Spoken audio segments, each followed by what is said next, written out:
d'être à l'écoute de Dieu. Chers frères, la foi vient de ce qu'on entend. Et ce qu'on entend vient de la parole de Dieu. Si ce que nous entendons vient de Dieu, alors soyons-en sûrs que nous allons maturer, chers frères.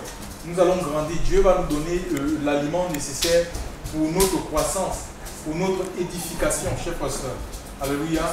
Gloire à Dieu. Nous allons ouvrir la Bible dans le livre de Actes. Actes des apôtres. Actes des apôtres.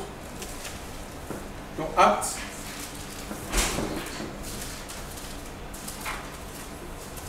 Actes chapitre 9. Actes, c'est après le livre de Jean. Actes chapitre 9. Il est dit ceci. C'est l'histoire de Saul, qui plus tard deviendra l'apôtre Paul. Il est écrit, Actes chapitre 9, au premier verset, il est dit, jusqu'au verset 15, il est dit, or Saul respirant encore menace et meurtre contre les disciples du Seigneur, alla au souverain sacrificateur et lui demanda pour Damas des lettres adressées aux synagogues, en sorte que s'il en trouvait quelques-uns qui fussent de la voie, il les amena, hommes et femmes, liés à Jérusalem. Et comme il était en chemin, il arriva qu'il approcha de Damas. Et tout à coup, une lumière brilla du ciel comme un éclair autour de lui. Et étant tombé par terre, il entendit une voix qui lui disait, « Saul, Saul, pourquoi me persécutes-tu » Et il dit, « Qui es-tu, Seigneur » Et il dit, « Je suis Jésus que tu persécutes. Mais lève-toi et entre dans la ville, et il te sera dit ce que tu dois faire. » Et les hommes qui faisaient route avec lui s'arrêtèrent tout interdits, entendant bien la voix, mais ne voyant personne. Et Saul se leva de terre, et ses yeux étant ouverts, il ne voyait personne. Et le conduisant par la main, ils l'emmenèrent à Damas, et il fut 3 jours sans boire, et il ne mangea ni ne but. Or, il y avait à Damas un disciple nommé Ananias, et le Seigneur lui dit en vision, Ananias, et il dit, me voici Seigneur. Et le Seigneur lui dit, lève-toi et va dans la rue appelée la droite, et cherche dans la maison de Judas un nommé Saul de Tars, car voici, il prie, et il a vu en vision un homme nommé Ananias entrant et lui imposant la main pour qu'il recouvrât la vue. Et Ananias répondit, Seigneur, j'ai ouï parler à plusieurs de ces hommes, combien de maux il a fait à tes saints dans Jérusalem. Et ici, il a pouvoir de la part des sacrificateurs de lier tous ceux qui invoquent ton nom.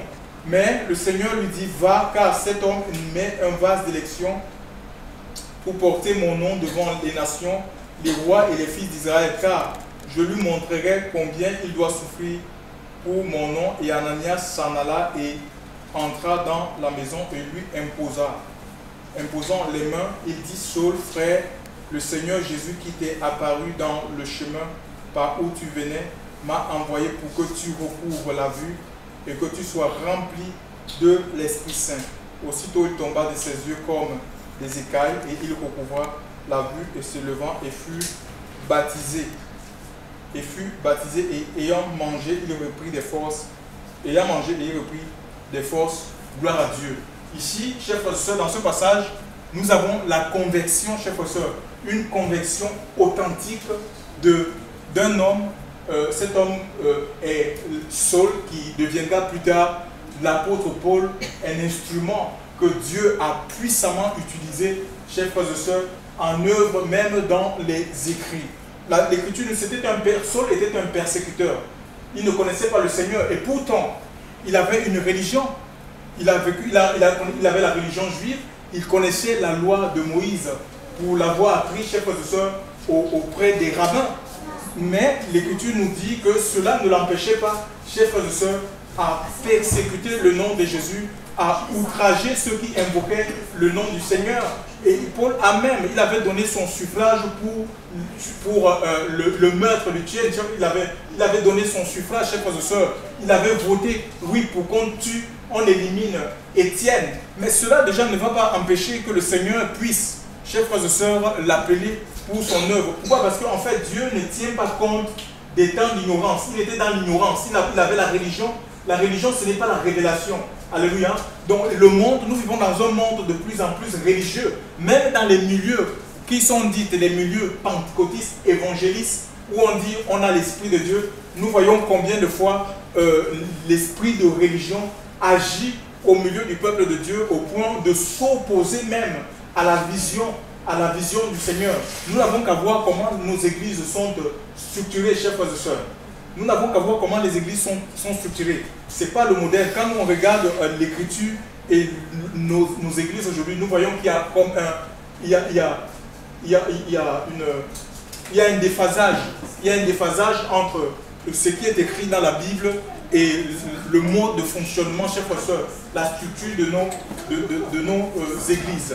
Nous avons ici cet homme, chers frères et sœurs, l'écriture nous dit qu'il allait du côté de Damas. Il avait reçu les pleins pouvoirs pour lier les hommes, pour lier tous ceux qui invoquaient le nom du Seigneur, chers frères et sœurs, en quelque lieu que ce soit des hommes ou des femmes.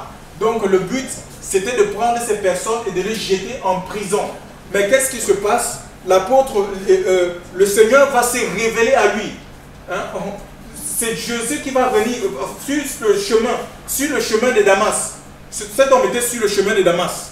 Hein? Il n'allait pas à la rencontre, il n'a pas quitté Jérusalem en disant, bon voilà, je vais à Damas, je vais rencontrer le Seigneur. Non, il allait dans le but de persécuter, chers frères et sœurs, dans le but de faire prisonnier tous ceux qui invoquaient le nom du Seigneur. C'est là où le Seigneur va dans la folie meurtrière, la course meurtrière de cet homme, chers frères et sœurs. La haine qu'il avait contre tous ceux qui invoquaient le nom de Jésus-Christ, que le Seigneur va l'arrêter sur le chemin de Damas. Le Seigneur va se révéler à lui comme il y a une lumière qui va apparaître et qui va le rendre aveugle, chers frères et sœurs. Alléluia, il va perdre la vue et il va entendre en même temps, il va entendre la voix qui lui dit, Saul, Saul, pourquoi me persécutes-tu? Est-ce que Saul dira, mais qui es-tu, Seigneur? Qui es-tu? Oui, voilà, il va dire, qui es-tu, Seigneur? Pourquoi me persécutes-tu, Seigneur? Et il dit, pourquoi me persécutes-tu? Et il dit, qui es-tu, Seigneur? Et il dit, je suis Jésus que tu persécutes. Mais l'apôtre Paul n'avait jamais vu Jésus, chers frères et sœurs. Il n'avait jamais vu Jésus, mais pourtant il persécutait l'Église. Je voudrais vous dire que tous ceux qui persécutent les enfants de Dieu, tous ceux qui chassent, parfois qui chassent même les enfants de Dieu, je ne sais pas, on chasse les enfants de Dieu, on les outrage, on fait du mal aux enfants de Dieu, chers frères et sœurs. En fait, ce n'est pas les enfants de Dieu qui font du mal, qui font du tort, c'est au Seigneur Jésus-Christ et à son œuvre. Nous faisons tort à toute fois, lorsque nous nous opposons, chers frères et sœurs, à la volonté de Dieu. Sur certains frères et sœurs, ils peuvent recevoir de la part du Seigneur pour pouvoir donner. On dit non, ça ne vient pas de Dieu, tu es un illuminé. Nous ne croyons pas à cette prophétie. Le Seigneur ne nous a jamais dit de mépriser, de mépriser les prophéties. Jamais le Seigneur ne l'a jamais demandé. Il nous a demandé d'éprouver. On éprouve et on retient ce qui est bon. Mais quant à mépriser, à refuser de manière catégorique, non, ça c'est le diable qui t'a parlé. Dieu ne peut pas nous demander ceci. Dieu ne parle, ne donnons pas Dieu, s'il vous plaît.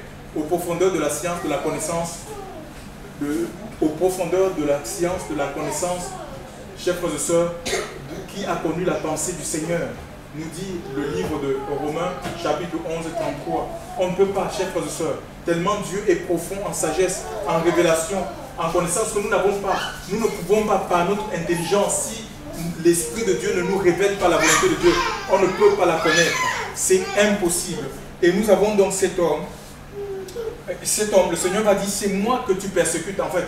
Donc quand nous sommes persécutés, même nous-mêmes, chers frères et sœurs, quand nous sommes persécutés, incompris, quand c'est moque de nous, en fait, ce n'est pas nous, c'est le Seigneur, chers frères et sœurs. Alléluia. Nous devons tout simplement nous remettre entre les mains du Seigneur. Alléluia. C'est à lui la vengeance, c'est à lui la rétribution. On n'a pas à faire quoi que ce soit, à vouloir nous défendre ou à vouloir défendre Dieu. À vouloir défendre Dieu. Chers frères et sœurs, Dieu est tout puissant pour se défendre lui-même. Et voilà un homme qui l'a stoppé. Nous avons un exemple il persécutait l'église de Dieu. Il n'y a rien qui pouvait l'arrêter, chers frères et sœurs, que ce soit pour emprisonner les gens, que ce soit pour frapper les gens, chers frères et sœurs, pour lapider les gens. Mais Dieu ici va l'arrêter. Non seulement le Seigneur va l'arrêter, il va se servir de lui. Alléluia. Il va se servir de lui. Nous avons donc cet homme. Et au même moment, Dieu va se révéler à un disciple, chers frères et sœurs, du nom de Ananias, qui se trouvait dans la ville de Damas. C'était un disciple. Ce n'était pas un prophète, ce n'était pas un apôtre. Le Seigneur va se révéler. Un disciple, c'est quoi? Un disciple, c'est quelqu'un qui est assis, il écoute les enseignements du maître. Hein, il suit les enseignements du maître, il le vit, il manifeste la vie du maître, le caractère du maître. Nous avons un disciple ici, c'est quelqu'un qui n'a pas de titre, il n'est même pas appelé parmi il n'a pas reçu le don, il n'a pas un ministère quintuple. Hein, il y a, donc Éphésiens chapitre 4 verset 11 parle. Hein, Dieu a donné les uns comme apôtres, l'autre comme prophètes, d'autres comme évangélistes, d'autres comme pasteur, docteur, pour le perfectionnement des saints. Nous voyons cet homme, il est disciple, nous dit l'Écriture. Donc c'est un disciple du Seigneur, quelqu'un qui aime Dieu, qui est attaché au Seigneur, qui a l'écoute de Dieu. Et l'Écriture nous dit que le Seigneur va se révéler à lui dans une vision, en lui disant d'aller sur une rue appelée la droite et de chercher la maison d'un certain Judas. Et qu'il y a dans cette maison un certain Paul de Tarse, qu'il fasse quoi? Qu'il impose les mains à cet homme qu'il a vu en vision, que ce même Saul l'a vu en vision, venant l'imposer les mains. Et cet homme va dire, il va résister à la voix de l'esprit, parce qu'il connaissait la vie de Saul. Il disait, mais c'était un persécuteur, il détient des pouvoirs, il s'est mis à argumenter devant Dieu. Je ne peux pas le faire, Seigneur. Tu sais, c'est quelqu'un qui persécute l'église du Seigneur. Tu sais comment il emprisonne, il tue, et il détient des pouvoirs. Et peut-être il en avait peur même pour sa propre vie. Il dit, et le Seigneur va lui dire, non, cet homme est un instrument que j'ai choisi, chers frères et sœurs, que j'ai choisi pour porter mon nom devant les nations et les rois et les fils d'Israël. Car je lui montrerai combien il doit souffrir pour mon nom. Et l'Écriture dit qu'Ananias s'en alla. C'était un disciple, il est allé, chers frères et sœurs. Donc quand il a écouté la voix du Seigneur, quand le Seigneur l'a convaincu que c'était lui qui avait choisi l'apôtre Paul, il n'a plus résisté, il s'est mis à argumenter. Et je voulais vous dire, chers frères et sœurs, ce n'est pas nous qui définissons comment on marche avec Dieu. Nous n'avons pas à définir qui doit quoi, qui Dieu doit sauver, qui Dieu ne doit pas sauver. Non, l'autre là, il a trop fait. Il a trop péché. Il ne peut pas venir au Seigneur, non. Ou nous ne définissons, ce n'est pas nous qui choisissons qui on doit témoigner, comme nous allons dans les rues. On ne dit pas, celui-là, non, mais il est trop... Ça, c'est un STF, ça. Il ne peut pas, avec la qualité... il est imbibé d'alcool, il ne peut pas se donner au Seigneur. Non, Dieu est tout puissant, chers frères et sœurs. Nous allons tout simplement proclamer, alléluia, nous allons proclamer la parole de Dieu et c'est le Saint-Esprit qui fait l'œuvre, ce n'est pas nous. Nous avons donc cet homme, un simple disciple, Ananias. Il n'avait pas de titre, il n'avait pas de ministère, il n'était pas ancien d'église. Le Seigneur va quand même l'utiliser. Je voulais vous dire, chers frères et sœurs, vous savez, pour que Dieu nous utilise, nous n'avons pas besoin de titres. Ce n'est pas les titres, chers frères et sœurs. Les titres importent peu devant Dieu. Le Seigneur veut des cœurs disposés, chers frères et sœurs. Il veut des gens simples, des gens humbles. Si nous sommes humbles, chers frères et sœurs, même si nous venons de donner notre vie aujourd'hui au Seigneur, Dieu peut se servir de nous, chers frères et sœurs. C'est l'œuvre de Dieu. Ce n'est pas une œuvre humaine. Ce n'est pas une œuvre institutionnelle. Hein? Parce que dans nos institutions, imaginez un peu que cet homme, peut-être disciple, ne connaissant pas trop le Seigneur, il aurait pu peut-être aller et dire, ben, je vais voir mon guide, je vais voir le responsable, l'évêque, je vais voir l'apôtre pour lui demander conseil, est-ce que je dois partir? Ouais, quelquefois on est comme ça. Mais il a écouté la voix de Dieu. Il n'est pas en train d'aller demander l'évêque de son assemblée parce qu'il est disciple. Sûrement il était dans une communauté où il y avait un responsable, peut-être un apôtre ou un prophète. Il dit non, je vais entendre la voix du prophète. Ce qui est important, c'est la voix de Dieu. Parce que les voix des hommes, chers frères et sœurs, peuvent nous amener loin de la volonté, du plan de Dieu, chers frères et sœurs, dans notre vie. Les hommes peuvent nous empêcher de rentrer dans le plan et le projet que Dieu a pour nous. Ce qui est important, c'est la voix de Dieu et ça demande que nous soyons véritablement disciples. Le Seigneur dit qu'un disciple accompli sera comme le Maître. Alléluia. Un disciple accompli, un disciple fait. Et c'est le Seigneur qui nous accomplit. C'est lui qui travaille notre vie. C'est lui qui nous parfait, chers frères et sœurs. Alléluia. Laissons-nous travailler par le Seigneur pour être un instrument entre ses mains, en sorte qu'il peut nous solliciter à tout moment, quand il veut, comme il a fait pour Ananias. Ananias est allé, chers frères et sœurs, et l'Écriture nous dit qu'il a imposé les mains à ce Paul. Les écailles sont tombées de ses yeux. Hein? Imaginez, les écailles sont tombées de ses yeux et Paul a été rempli par l'imposition des mains de cet homme commandé par Dieu. Ce n'est pas une imposition des mains mécanique. Ça, évitons. Aujourd'hui, on prie dans nos églises de manière mécanique, charnelle, chers frères et sœurs, conventionnelle, de manière conventionnelle. Mais Dieu ne rentre pas dans ça, chers frères et sœurs. Nous devons être à l'écoute de la voix de l'Esprit. Nous avons ici le résultat parce que quoi? Il a écouté tout simplement la voix de l'Esprit. C'est le Saint-Esprit qui a dit, va, impose les mains à cet homme et qu'il recouvre la vue et qu'il soit rempli de l'Esprit. Et nous voyons le résultat.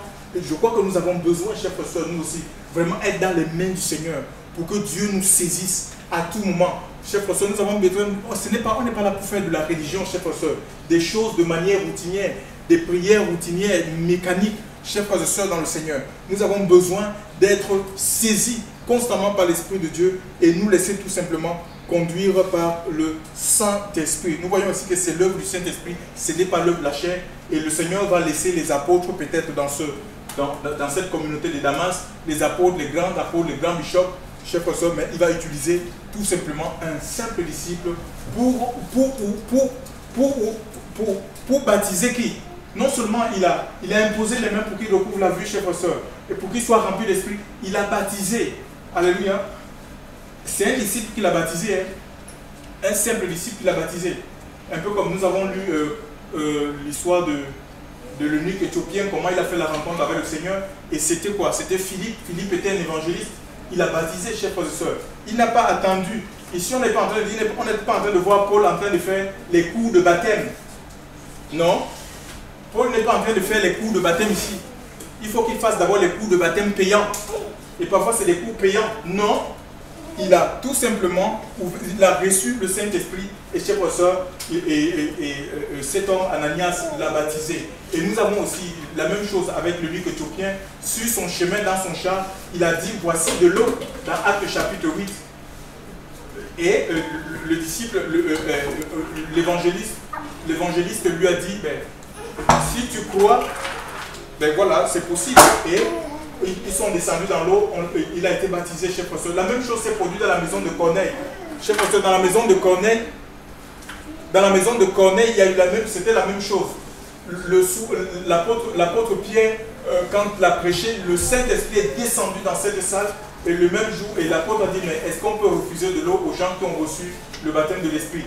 La même nuit, chers frères et sœurs, ces gens-là, ils ont été baptisés. Donc on ne peut pas dire on attend 20 ans, on attend 2 ans pour faire les cours de baptême. Ça n'existe pas, ça ne vient pas de Dieu, chers frères et sœurs. Si la personne au fond de lui est convaincue, a cru dans la parole de Dieu, il y a une transformation dans la vie de la personne et que cette personne est désireuse d'aller plus loin, chers frères et sœurs, de s'engager dans les voies de Dieu par les eaux du baptême, pourquoi on va l'empêcher du baptême? Pourquoi on va l'imposer les cours? Pourquoi on va lui demander d'attendre? Nous devons rester dans les Écritures, chers frères et sœurs. Alléluia. Il faut rester dans la parole de Dieu et faire tout simplement ce que l'Écriture nous ordonne. Alléluia. Et nous avons ici, et l'apôtre Dieu, quand il sera rempli de l'Esprit, le Seigneur va lui donner une vision. Donc la vision, c'est quoi? C'est que c'est un vase d'élection pour porter mon nom devant les nations et les rois et les fils d'Israël. Et nous avons plus loin qu'en Paul, parce que Paul, il a connu aussi la persécution. Le Seigneur va dire ici, je lui montrerai bien combien il doit souffrir pour mon nom. Donc, comprenez-moi bien, il y a des souffrances qui sont liées au nom du Seigneur. Nous, on n'aime pas entendre ça. Et l'apôtre Paul va dire à son fils Timothée que tous ceux qui voudront vivre pieusement en Jésus-Christ seront persécutés, chers frères et sœurs. Il y a la persécution, il y a l'outrage, on peut connaître la prison, il y a la souffrance, on peut connaître la nullité, la soif, le péril, chers frères et sœurs. On peut connaître des situations difficiles. Mais en fait, le Seigneur voudrait que nous vivions, que notre vie, chers frères et sœurs, dépende de lui, chers frères et sœurs. Notre adoration ne doit pas être une adoration qui dépend des circonstances. Alléluia. Notre vie d'enfant de Dieu, ce n'est pas une vie circonstancielle. Nous devons servir Dieu en toutes circonstances, favorables ou pas. C'est ça, l'œuvre de Dieu. Nous devons accepter, chers frères et sœurs. Et si ceux qui vont accepter le chemin de la souffrance, chers frères et sœurs, des difficultés pour nous faire grandir, chers frères et sœurs, alléluia. Et les épreuves, même les difficultés, sont là pour extérioriser notre vraie nature, notre vraie personne.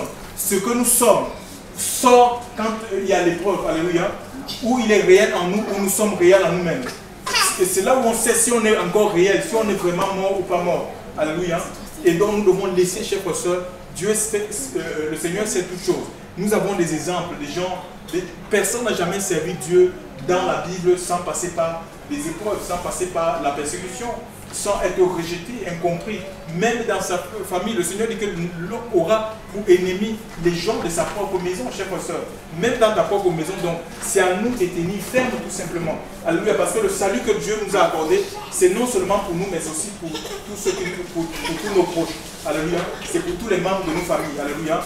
Et comprenez que c'est une œuvre de Satan. C'est pour essayer de nous déstabiliser. Alléluia, le diable veut tout simplement nous déstabiliser, mais nous devons tenir ferme et nous allons voir comment le Seigneur va agir, il va se servir de nous pour la gloire de son nom. L'apôtre ici a une vision, il va l'expliquer, la vision que le Seigneur va lui donner. La vision, chers frères et sœurs, ce n'est pas une vision claire de ce que le Seigneur et tous les enfants de Dieu, que ce soit les apôtres, chers frères et sœurs, tous ceux qui sont appelés par le Seigneur, ils ont une vision, chers frères et sœurs. Ils ont une vision, un projet que Dieu les donne. Il y a un mandat. La vision, c'est quoi? C'est un mandat que Dieu te donne de faire. Chers frères et sœurs, il n'y a pas d'aventurisme. On ne fait pas d'aventure avec les choses du Seigneur. On ne s'aventure pas. On ne s'arroge pas le titre de serviteur et de servant du Seigneur, chers frères et sœurs. Il y a une vision claire, un projet, un mandat, un but pour lequel Dieu t'appelle. Il va expliquer ce projet, chers frères et sœurs. Le projet pour lequel Dieu l'a appelé, il dira, le Seigneur dit, je suis Jésus que tu persécutes, mais lève-toi et tiens-toi sur tes pieds, car je suis apparu afin de te désigner pour serviteur et témoin des choses que tu as vues et de celles pour la révélation desquelles je t'apparaîtrai, en te retirant du milieu du peuple et des nations vers lesquelles moi je t'envoie. Donc il y a des choses qu'il a vues, qu'il a expérimentées, et des choses pour lesquelles Dieu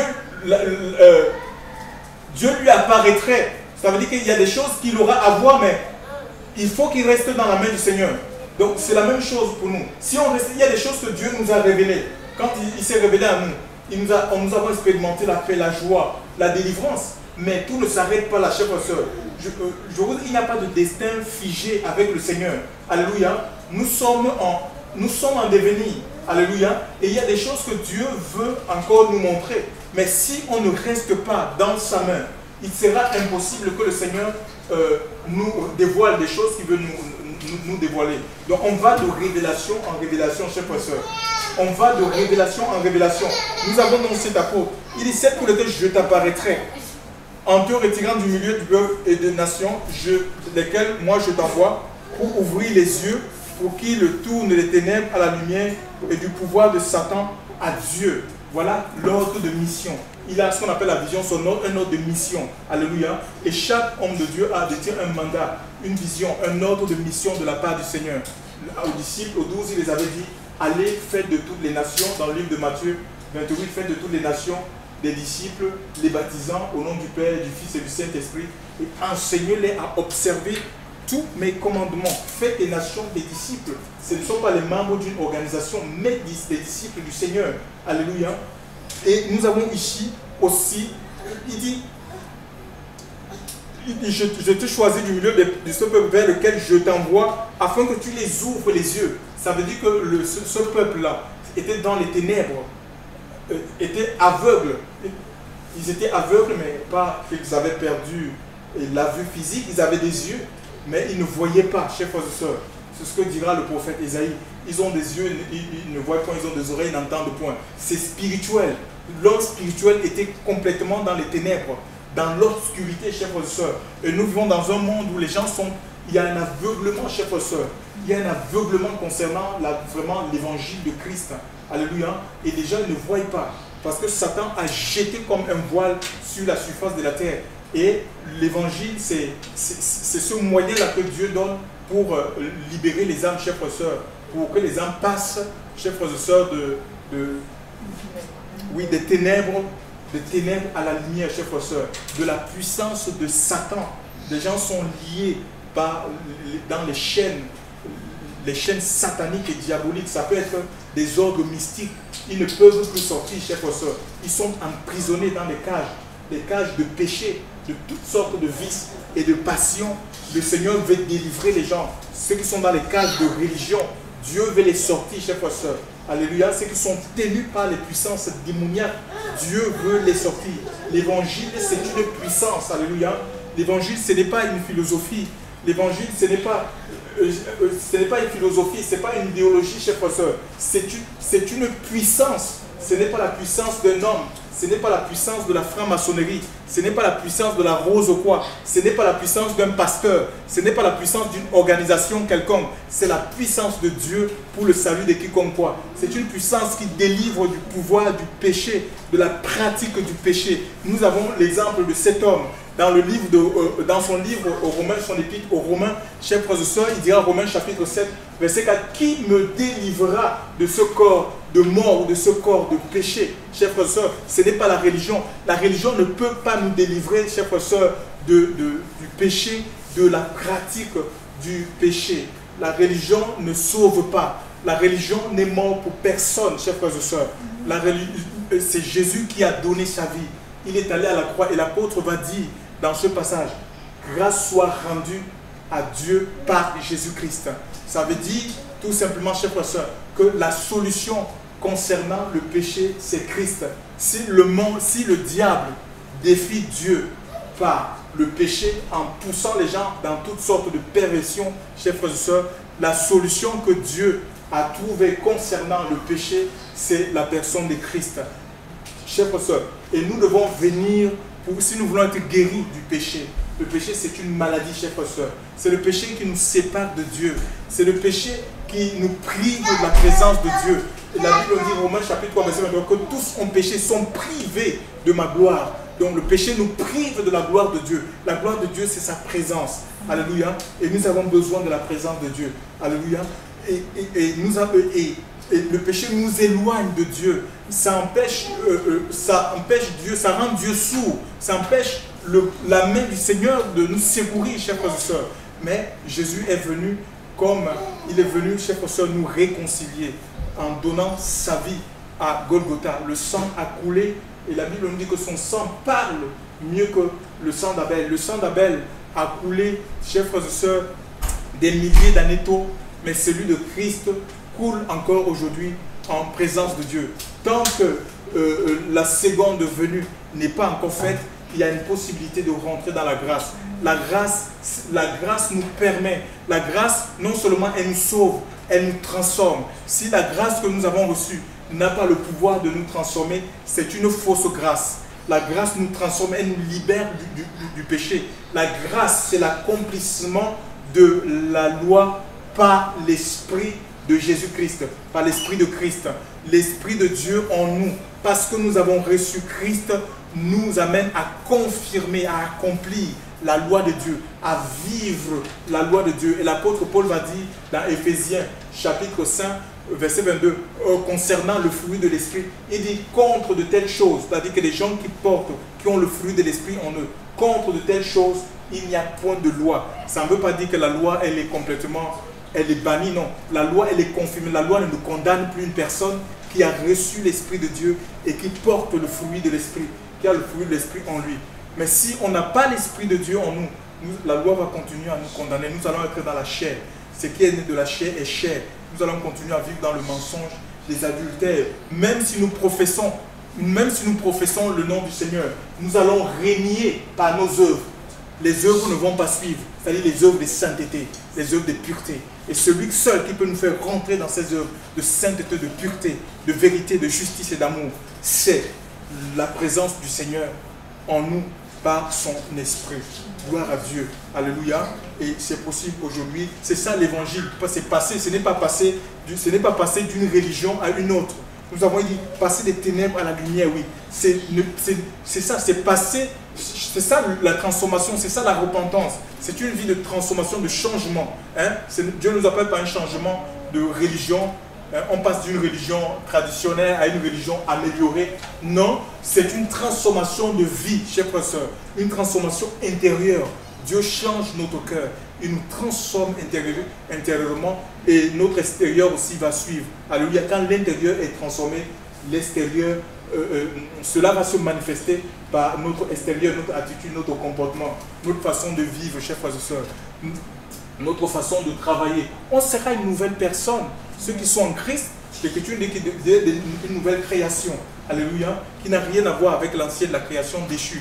Alléluia, c'est ce que Dieu veut faire. C'est ce qu'il a fait pour la vie de l'apôtre Paul. Paul qui était un persécuteur, il est passé de persécuteur à persécuté. Et vous savez, quand vous lisez toute l'histoire de l'apôtre Paul, c'est l'emprisonnement, c'est la flagellation. Chers frères et sœurs, il a connu toutes sortes de difficultés et de peines, chers frères et sœurs, mais il est resté attaché au Seigneur, il est resté attaché à l'amour de Dieu. Et qu'est-ce qui peut nous séparer de l'amour du Seigneur? Il n'y a rien, chers frères et sœurs. Si véritablement on a expérimenté l'amour de Dieu, parce que l'Esprit de Dieu, en fait, tout est lié. L'Esprit et l'amour de Dieu est lié. Celui qui a reçu l'Esprit du Seigneur, il reçoit l'amour de Dieu. Et c'est l'amour de Dieu qui nous garde, qui nous empêche, chers frères et sœurs, de régner le Christ. Alléluia. C'est l'amour de Dieu qui fait que même si on souffre, même si on passe des situations difficiles, on garde la foi, on tient ferme. Que le Seigneur nous bénisse, qu'il nous fortifie et qu'il nous encourage, chers frères et sœurs, vraiment à regarder à lui. Alléluia. À regarder à lui. Il a commencé une œuvre dans chacune de nos vies. C'est lui qui rend l'œuvre parfaite. C'est lui qui est parfait. Ouvrons tout simplement nos cœurs et laissons-nous, soyons des instruments, chers frères et sœurs. Entre ses mains, Dieu ne fait acception de personne. Il s'est servi d'un disciple, chers frères et sœurs, pour le grand Paul. Paul qui deviendra plus tard le grand apôtre. Alléluia. Et le Seigneur peut utiliser quelqu'un de rien, même si, et pour te faire rentrer dans un ministère, peut-être un ministère plus élevé. Alléluia. Que la personne qui t'a annoncé, restons dans l'humilité, chers frères et sœurs. L'apôtre Paul pouvait résister à ça. Il pouvait dire, mais avec tout, il pouvait brandir, chers frères et sœurs, sa connaissance de la loi. Et dire, mais moi j'ai étudié auprès des Gamaliel, j'ai eu des doctorats ici. Toi, un petit disciple, non, il n'a pas resté, il a été convaincu par l'Esprit de Dieu. Chers frères et sœurs, ne résistons jamais à la voix du Seigneur. Laissons-nous tout simplement conduire par l'Esprit de Dieu. La conduite de l'Esprit, je vous assure, c'est une conduite qui est remplie de merveillements et de surprises. Tu auras de surprise en surprise, d'émerveillement en émerveillement. C'est très beau. Soyez bénis. Gloire à Dieu. Merci Seigneur. Merci Seigneur. Merci Seigneur. Seigneur, je te rends grâce. Merci pour ces instants, Seigneur Dieu. Que ta parole, Seigneur, agisse en profondeur dans nos vies. Nous te remercions, Seigneur, pour l'onction. Seigneur Dieu, vraiment, nous voulons grandir dans l'onction, Seigneur. Nous voulons vivre dans l'onction, Seigneur. Nous voulons être une église, Seigneur, qui est dans l'esprit, Seigneur Dieu. Mon Dieu, mon Père, nous voulons rien de la chair, Seigneur. Dépouille-nous encore, Seigneur, nous en avons besoin. Dépouille-nous et détache-nous, Seigneur, des œuvres mortes de la chair. Nous voulons être dans ton esprit. Au nom de Jésus-Christ, nous avons ainsi prié. Amen. Gloire à Dieu. Gloire à Dieu.